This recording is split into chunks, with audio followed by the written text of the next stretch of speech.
Caesars Palace, Las Vegas, Nevada. Joe Louis, just introduced by ring announcer Chuck Hall. And the fighters have just come into the ring. Ron Lyle at 220, George Foreman at a deceptive 226. I say deceptive because he looks lithe and supple. With me to work this fight, Ken Norton, currently the #1 rated contender for the heavyweight crown.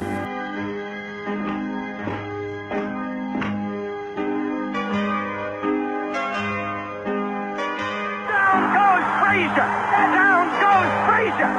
Down goes Frazier!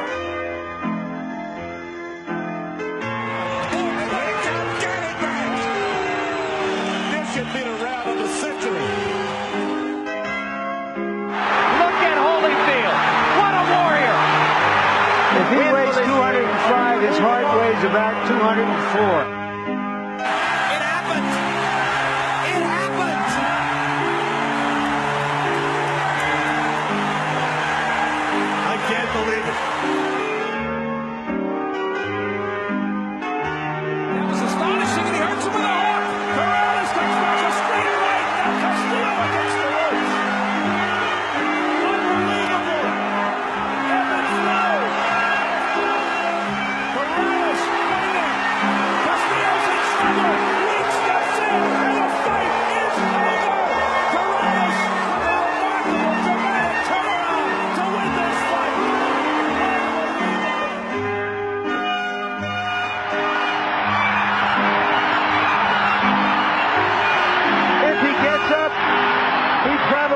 The fight.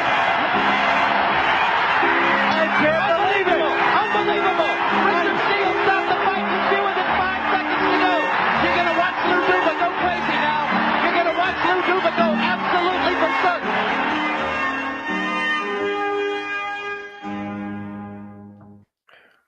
Hello, Boxing Asylum listeners, and welcome back to Punches from the Past, the show where we delve into boxing's rich history and talk about the fights that really mattered.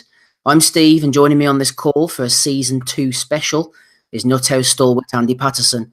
In previous episodes, you heard us going back in time to cover the likes of Joe Louis and Max Schmeling, Bernard the Executioner Hopkins and Felix Trinidad, Dwight Mohamed Kwawi against Evander Holyfield, Carl Froch's 2 epic battles with Mikkel Kessler, and, most recently, the big Brazil versus Argentina clash between Acelino Freitas and Jorge Barrios.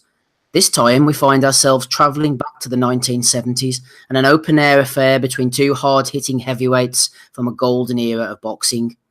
Taking into account all of the famous rumbles littered across decades of prize-fighting action in boxing's premier division, few have matched the ferocious intensity displayed by former heavyweight world champion George Foreman and top 5 ranked contender Ron Lyle when the 2 behemoths clashed in Caesars Palace, Las Vegas in 1976. Lyle learned to box during a tough 7.5-year stint in prison, and even though he was never able to reach the heights of winning a heavyweight title, this original product of the streets was always rugged and competitive enough to push the best fighters hard. Meanwhile, George Foreman's mental strength and general boxing psyche were being questioned in the lead up to the fight, as many believed that he would still be nursing the mental scars caused by a loss to Muhammad Ali in Zaire, made famous by Ali's rope-a-dope strategy.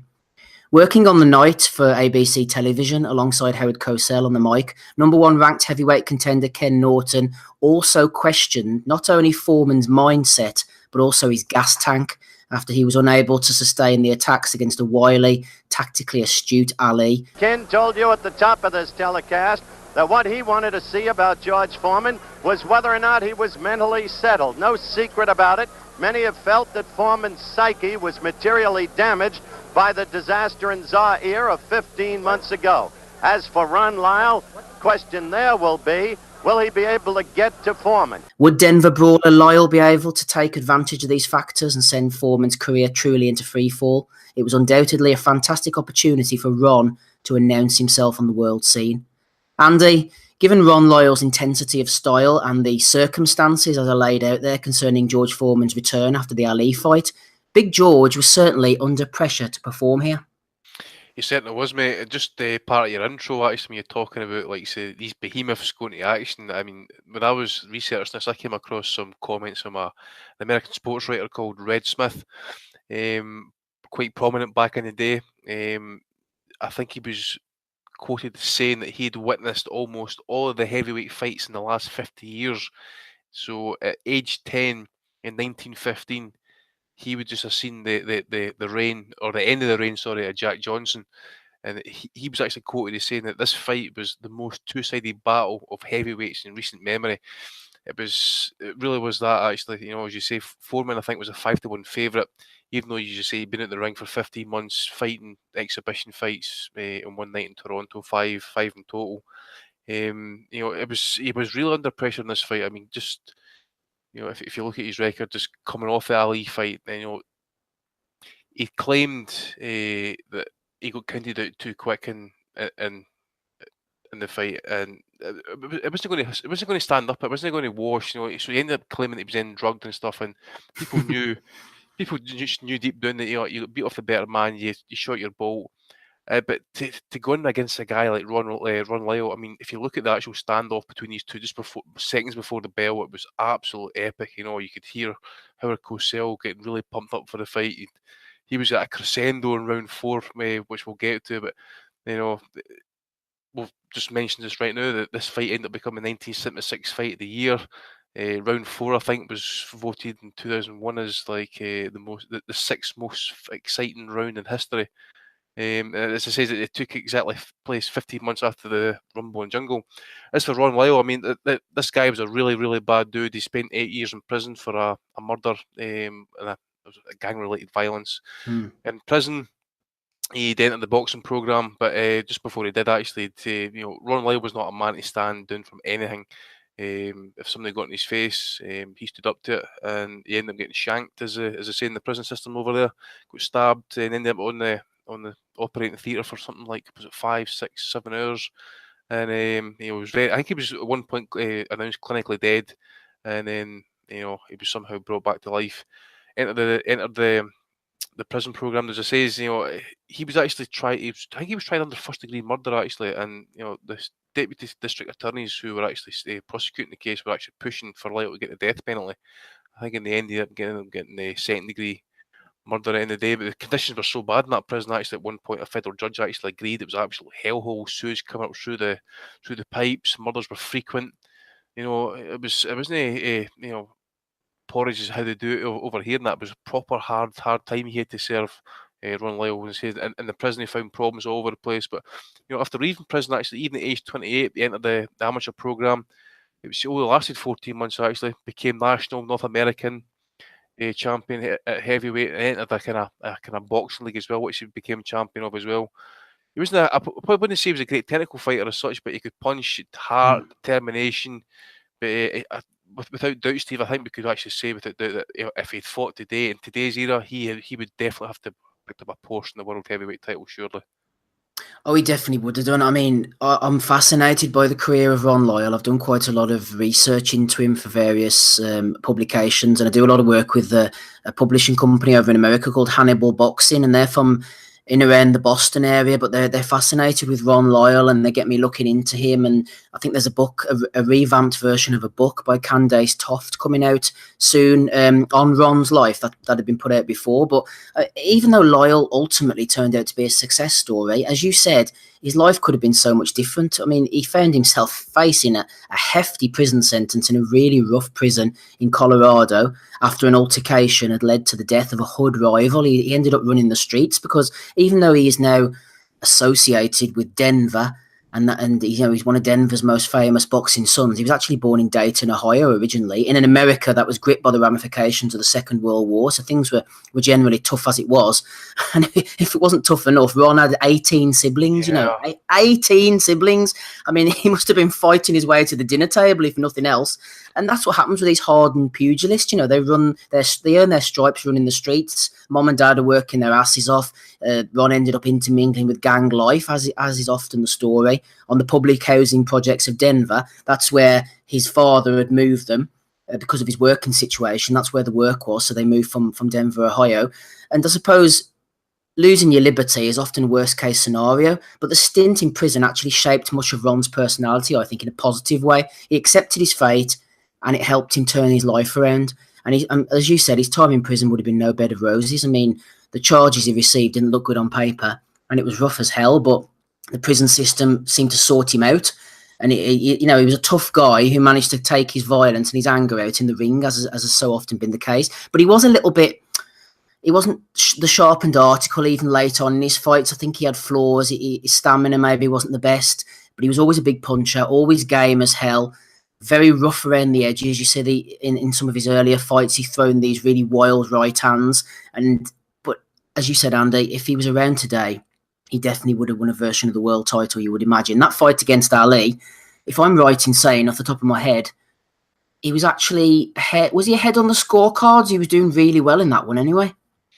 It was very close actually. I think as I've been reading through some of the stuff and that, obviously watching the fight, you hear Howard Cosell saying it was a 5-point must system, which I think the Ali fight was the 5-point must system. I think it was pretty cool. I think it was maybe a split decision. I think it was like maybe Lyle was up on 2 and it was a draw on the other one. I have them here. It was 49-43 to Lyle, which was quite the difference, 46-45. And then the third one had it 46-46. But I think the thing was about Ali, he was so good at not only distance and timing and range, but even though he'd got to the 11th round of a 15-round fight, he knew he was behind, but he knew that Lyle was tiring out. He was hammering him to the body. He knew that Ron hadn't got much left. And then Ali all of a sudden just put his foot on the gas, started landing these really hard, accurate shots. And Ali, I think, was getting booed as well because of his rope-a-dope strategy. The fans weren't too happy about him in the Lyle fight, but he knew exactly that Lyle was weakened. And he was like a tiger, just pounced on him and finished him. So I think maybe the points differential was a little bit of a mirage. The old stage man, even at that time, Ali, I think he knew what he was doing, didn't he?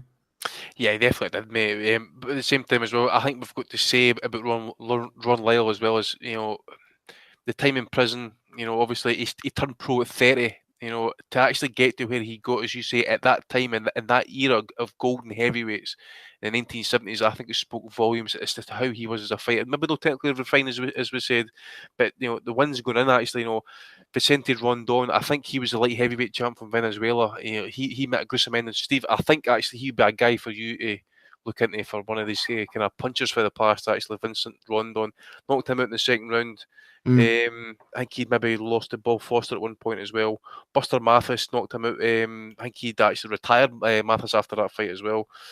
Gregor Peralta beat him in decision, who'd actually went 15 rounds with Foreman in the build-up, obviously. Jurgen Blin, I think he beat him in decision. He'd actually fought Ali.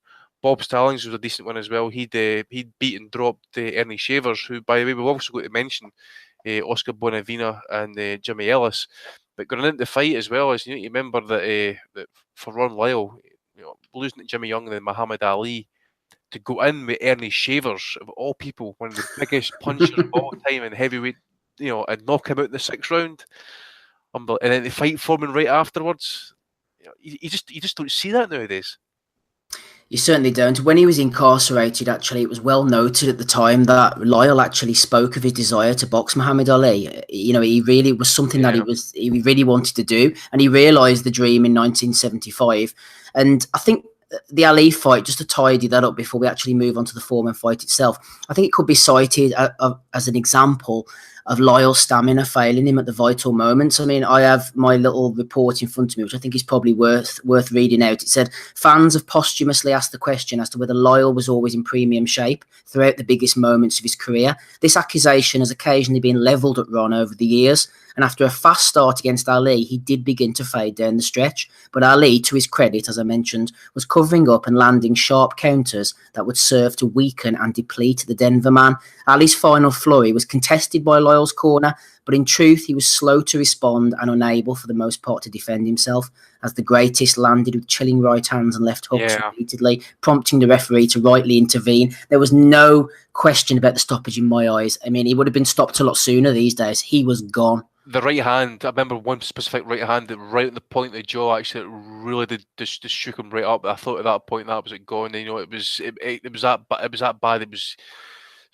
You think it could have become really serious. The bat that was getting along the ropes and stuff. It was a fair stoppage. Like, there's no way you could complain about that. He took a licking, especially in that right hand, straight right hand from that Ali could just ping right down there. It was tremendous.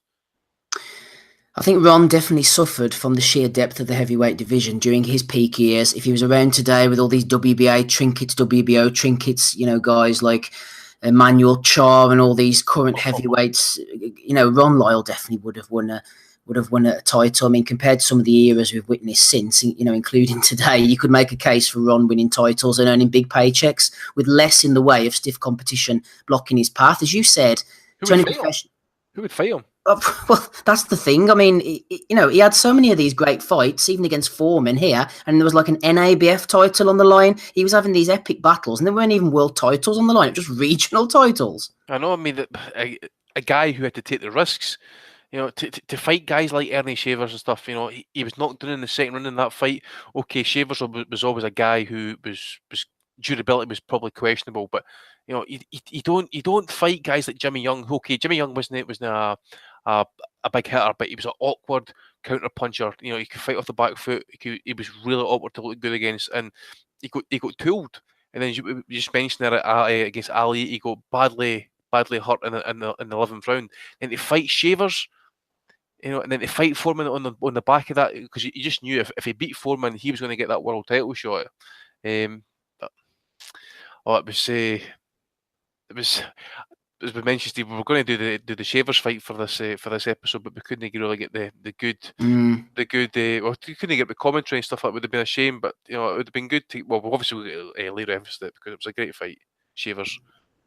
Yeah, it was. I was going to mention that as well, but you beat me to it. We were originally considering the Ron Lyle Ernie Shavers fight, but unfortunately the quality of footage wasn't the greatest from a visual point of perspective, but also the commentary just wasn't there, and we weren't able to put the clips in and stuff. So we decided to go to this epic battle instead. And just entering into the ring between the guys, then turning professional at 30. It definitely hindered Ron's progress to a certain degree because his prime came and went fairly quickly, but he made the most of his situation, no more so than in the first round against this beast Foreman. Obviously, the myth had sort of been taken away from Foreman a little bit. He'd blasted away Joe Frazier, and people had really stood up and took notice. And then, of course, he blasted away Ken Norton as well, all within the space of a year. No Wilder-Joshua negotiations there, no messing about. George had got through them. And then the same year as beating Norton, just a few months after beating Frazier, he was going in against the likes of Muhammad Ali. I mean, you got Frazier, Norton, and Ali within a 1 year period. He comes back, has these exhibition fights, like you say, and he's in against an absolute killer like Ron Lyle. So, full respect, I've said a lot about Lyle, but full respect to George Foreman. And in the first round, we really saw what Foreman was made of straight away. I mean, both men were skipping into centre ring. Foreman evaded a wild right hook. Like I said earlier about Ron, he was pretty wild. He was prone to the occasional novice-like shot or two across his long career. And Ron also, he had a tendency to leave his hands low at times and was required to call upon his chin and his stamina reserves as much as he had any to push him through fights. But I suppose after nearly 3 minutes of posturing by the two, Andy, in the first round, it was a lot of posturing, I thought. Lyle dramatically called time on this phony war and landed a flush right hand. That seemed to stun Foreman from what I saw and just sent the crowd into life. George stalking, lagging the back leg, but not yet connecting with a stiff left jab. He tried to get first one in, didn't get it through, the second got in.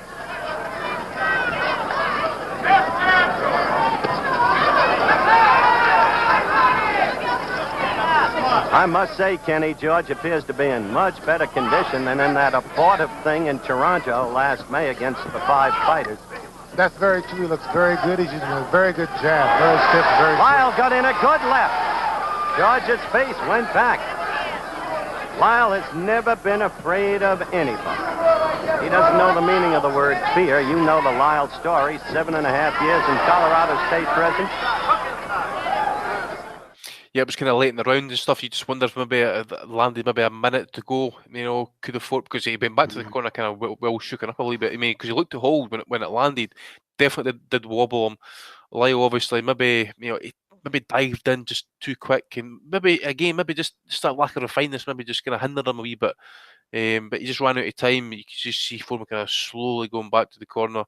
The second round is Lyle again, obviously just sensing, bowed off that side, off that right hand, aggressive with a jab, and you could just see Foreman. I think Foreman kind of settled in a little bit, started getting a distance, he began to let some shots go, and it's good to see Josh moving a little bit actually, just kind of rather than just coming forward, just kind of lunging shots like he did against Ali and stuff, and he kind of landed a kind of good left hook, kind of come cross. It did seem to kind of hurt Lyle. I thought they kind of forced him across the ring. They obviously they came in with the kind of left hooks and uppercuts, jabs, right hands. This was the round. There was a lot of debate actually, and it was confirmed that it only lasted 2 minutes. And considering, I did think when you seen Lyle up against the ropes actually covering up, Foreman wasn't, it wasn't like Ali. Obviously, the ghost of Kinshasa was still obviously in the back of his mind. He wasn't unloading. He was kind of staying back. But I just wonder if that round had kind of continued for the full 3 minutes, would Foreman have kind of made a breakthrough, because it was looking like that he was taking a bit of a beating there actually, Ron Lyle. Yeah, Big George looking a little bit stiff. Maybe the demons were following him around at that particular moment. He later spoke commendably later on in his career about Lyle's toughness and punching power, as well he might. As Andy perfectly laid out there, Ron followed Foreman across the ring. No airs and graces. He landed a left hook on the Texan, who was looking a bit lethargic by this point, Foreman. And the referee, Charlie Roth, who actually himself was a solid competitor around these sort of weight classes back in his heyday, a veteran referee, was doing the fight. He intervened, and Foreman's head received some much needed respite. He certainly needed it as well at that particular point. Lyle wasted absolutely no time in the second round, piling the pressure on throughout the second round.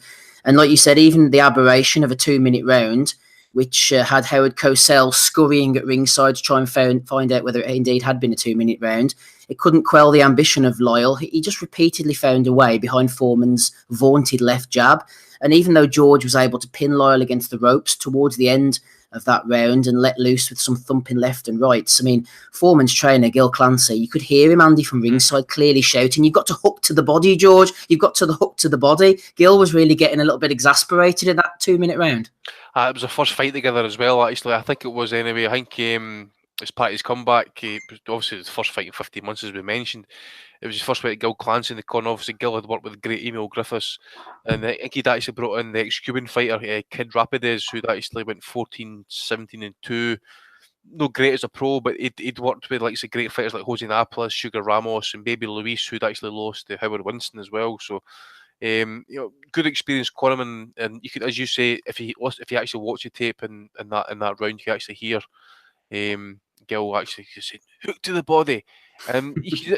At one point, he did try to drop it, but I did think, obviously, if you looked at the actual angle, Lyle's got his back to the camera, and it did maybe look like that the punch was probably blocked. But I think at round 3, I thought it was a little bit passive. You could see they were standing a little bit closer, pushing, launching the odd power shot and stuff.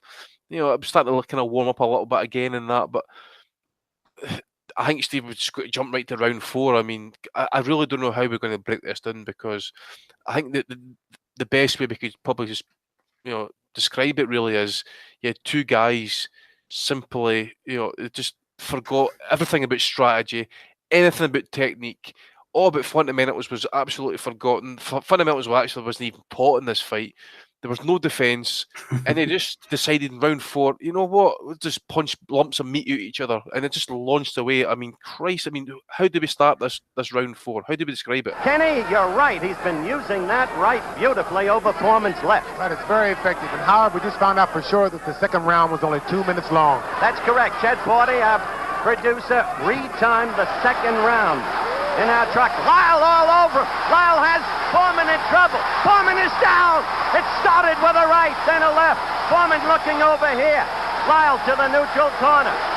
His mandatory 8 count. Foreman trying to hold together, trying to keep his senses. Lyle putting on a tremendous demonstration. Now trying to move in on Foreman and end it. Remember how invincible George Foreman looked through 40 bouts. The man who knocked out Frazier in the second round to win the title. The man who knocked out Ken Norton, the man next to me in Caracas, Venezuela, in the second round. What's happened to him? Well, in the 15 months since Zaire, he's been relatively inactive, except for that charade in Toronto against the frightful Bod. Now Foreman fighting back. Well, I mean, like you said, round 3 was pretty rubbish compared to what Jesus. preceded it and what came after it. Both the guys just took a complete breather in the third, and they were ready to rumble in this fourth round. I mean, Ron was just setting himself up for the right hand time and time again, just piling on the pressure. I mean, he was. I thought at the time as well, Andy, he was further splitting this image of indestructibility that Foreman had so acutely developed during his long reign, and that had been so badly damaged by the Muhammad Ali fight. I mean, this was the man who, as I said before, had so brutally disposed of top fighters like Ken Norton, like Joe Frazier. He was suddenly looking anything but invincible, and there was an ex-con in front of him who was just hunting him down for the kill. It was just brutal stuff. Nothing, no messing about whatsoever from Ron, no reputations or anything like that.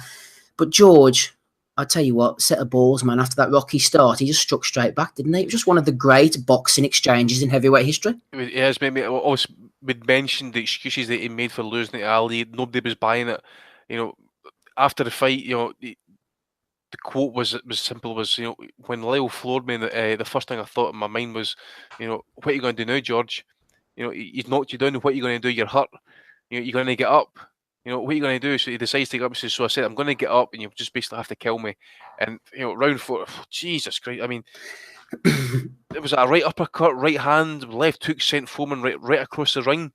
Lyle's trying to follow it up with another right hand. I think it was a left that maybe dropped Foreman, and then Lyle's obviously kind of looking to end it. And Foreman, I'll tell you what, as you say, some balls, man. He continued. He stood there. He pushed, and eventually started kind of getting the hands to kind of go again. Obviously, kind of maybe fog clearing, threw a couple of shots, and he landed two huge right hands, I think it was, and a kind of few well left hooks.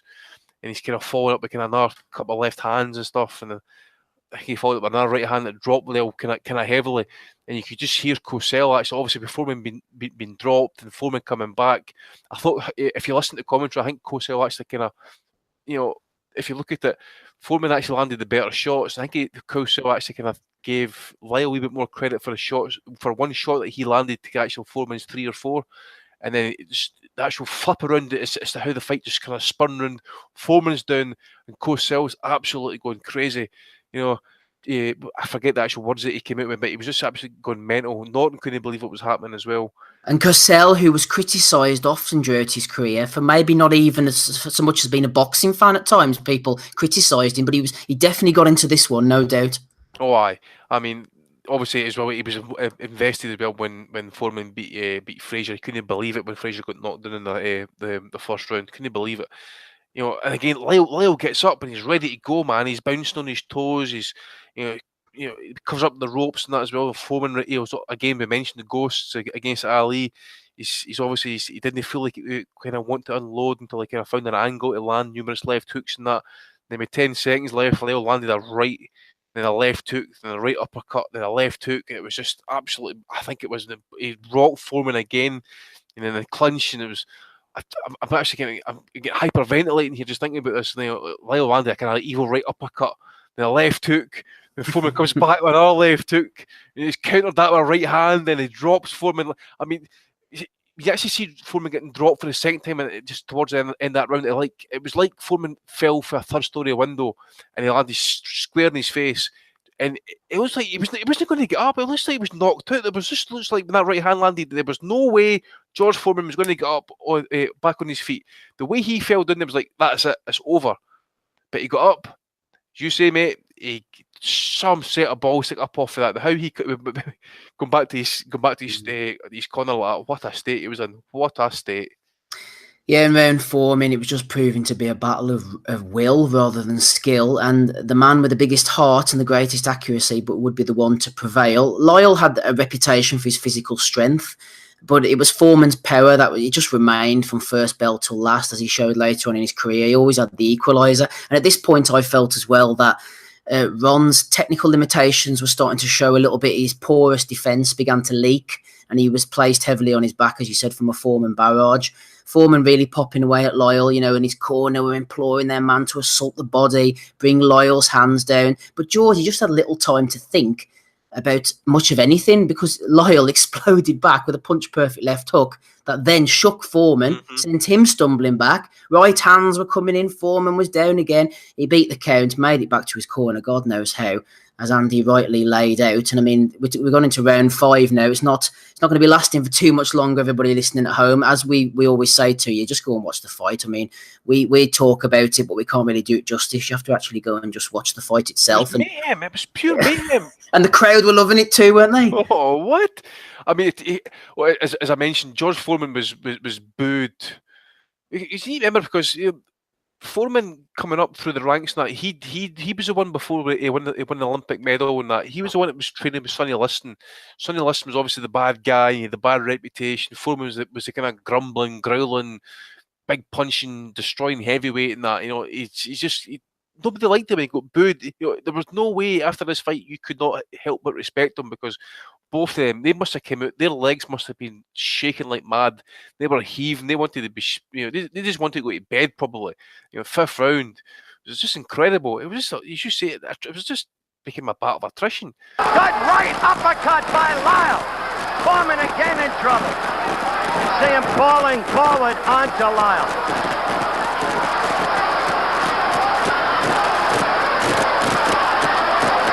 Now it's Lyle. What an incredible fight. Utterly without boxing skills. Just punching away. Each fighter in turn leaving himself open. They're pushing each other off again.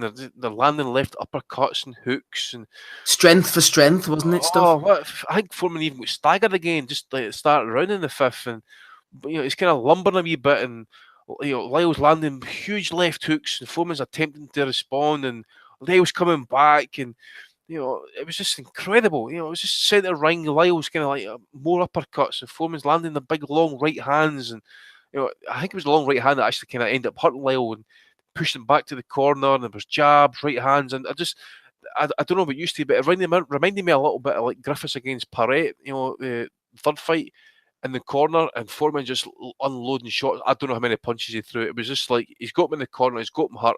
I'm just going to throw everything I've got. It must have been something like, I don't know, 15, 20, 25, 30 punches that he threw. Lyle's got to come back with now down. Lyle down to the canvas. Foreman punching him again and again and again when it looked like George was done. This time it may be over. Lyle's not going to make it, Howard. He's not going to make it. A knockout in the 5th round by George Foreman when it seemed Lyle had command of this ever-changing bout. The ebb and flow of the action almost unbelievable. First one, then the other. Foreman floored twice in the 4th round, coming back to win. And he just stepped aside, and Lyle just absolutely just creases and falls face first to the canvas. Nothing more to give. I don't think, to be honest, if it was the other way around about, I don't think Foreman could have lasted much longer either.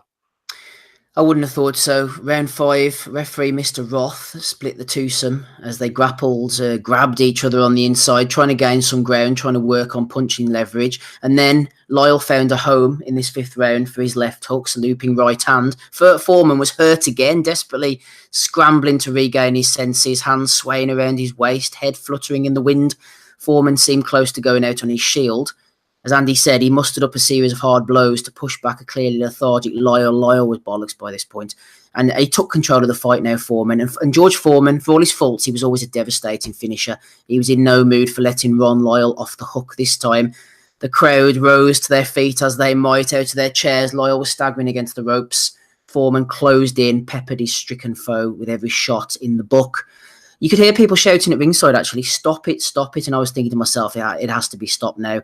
I mean, people were starting to get a little bit concerned, and Lyle was clearly in danger of being hurt. And then Mr. Roth, Charlie Roth, the referee, belatedly obliged as an exhausted Lyle lay in a crumpled heap on the canvas. It was all over after 5th rounds of brutality. Looking at it in context, Andy, in the heavyweight division, possibly the best heavyweight fight of all time. Not want to put you on the spotlight, but it'd be hard to find a better one, especially in recent years. Yeah, but you know me, mate.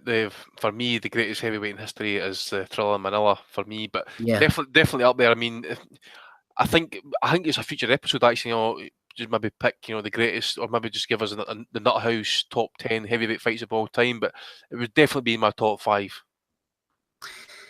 I would imagine so. As for Ron Lyle, just looking at the respective protagonists, we'll come to George Foreman in a minute because we have a little trick up our sleeve regarding him. But Ron Lyle never boxed on such a big stage again. He did win a split decision over Joe Bugner, Mr. Lethargic himself, in the same venue, actually, the following year. There wasn't the excitement that there was in this one, to be honest. But it was sketchy performances now, really littered Ron's final fights. He lost to up-and-coming puncher Jerry Cooney. He knocked Ron out in one round in 1980, and Lyle retired. Now, we always like a good comeback in heavyweight history. Not really sure about this one. Ron Lyle returned 15 years later in 1995, after he had retired in 80, to record 4 knockout victories. But I mean, realistically, the fire had burned out. Ron eventually moved into coaching, and he lent his vast ring and life experience to young pugilists before he passed away in 2011, aged 70 years of age. In the end, Ron actually ended up coaching young boxers at the Red Shield Gym in East Denver, and everyone spoke really highly of him. As I said at the top of the show, he was a venerable character despite all of his out-of-the-ring shenanigans and his prison sentences and stuff. He ended up doing a lot of work for Parkinson's, helping people with the Parkinson's Corps, Salvation Army, and all that type of stuff in his gym. The Cox Lyle Gym was set up in honor of Ron. I know that Victor Ortiz, I think it was, said, Ron was like a father to me, and his guidance kept me away from the streets. He ended up training Victor Ortiz, actually, in the end. And I mentioned at the top of the show, Candace Toft's book, Off the Ropes. And Lyle is aptly described as the toughest heavyweight who never won the title. A lot of personal issues, Andy, twice divorced. He was a committed family man despite all this. And he had another sort of strange incident towards the end of his life, didn't he? In Las Vegas, there was another suspicious death. A handgun was involved. Murky stuff. I'm sure he was a security guard, maybe at one of the casinos. Yes. As you mentioned, your trainer as well was accused of murder actually again in 1978. Apparently, it was one of his old prison buddies. Obviously, been released from prison after doing his time, and he had apparently shot at Lyle's home. Lyle had actually shot him. He claimed self-defense, and he was eventually acquitted. As you say, Steve, that some rocky. Oh, there wasn't so much rocky marriages and that, but he was committed to his training. Very, very. At that time, I think in prison actually at one point he could do something like 1,000 press-ups in 1 hour or something like that. It's incredible. But I think he had problems trying to see some of his kids and that. I don't know how many kids he had again, but he had some sort of kind of custody battle trying to get access and that type of thing as well. So it was, it was a shame. But as you say, I mean, heading into that fight, he was 31-3-1.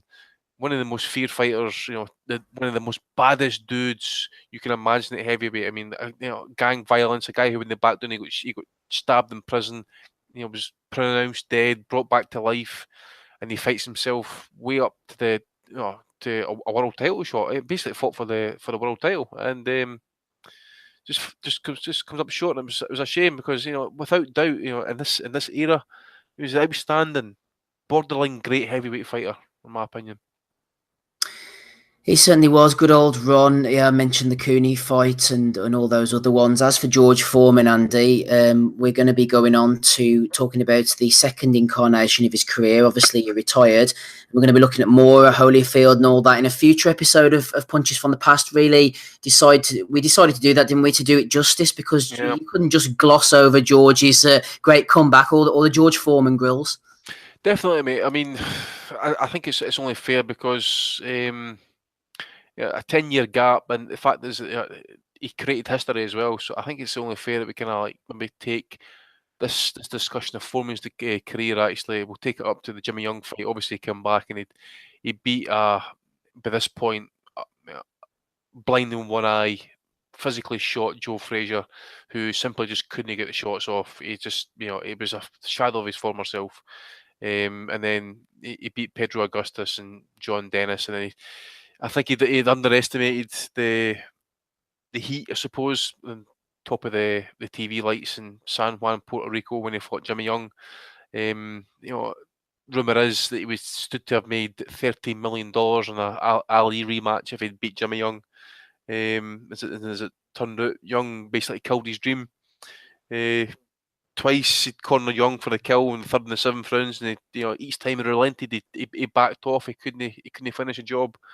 It was like he wanted to go 12 rounds, and then in the 12th round, a very, very close fight. especially on one of the cards anyway. One of the other cards was way, way wide. Foreman gets dropped in the 12th round, 12th and final round of that fight, loses the fight with a chance to the world title rematch and $13 million payday.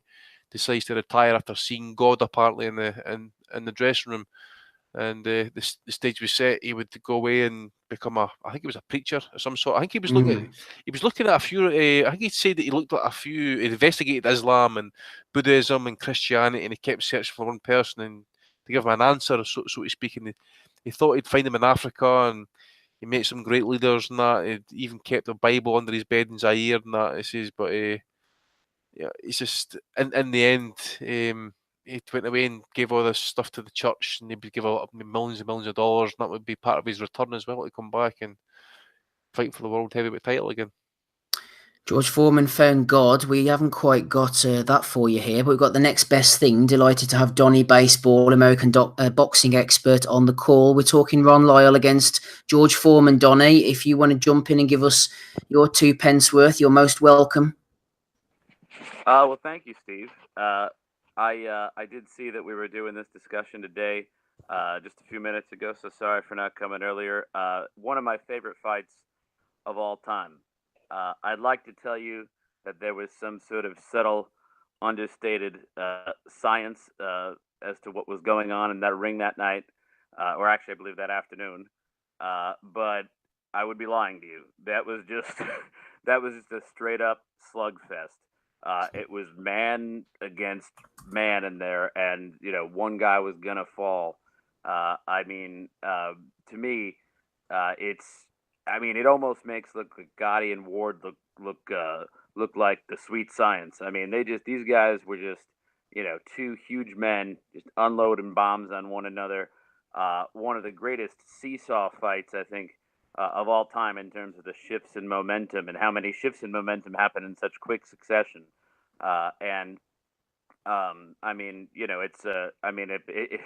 If you're trying to introduce somebody to boxing and you just need to,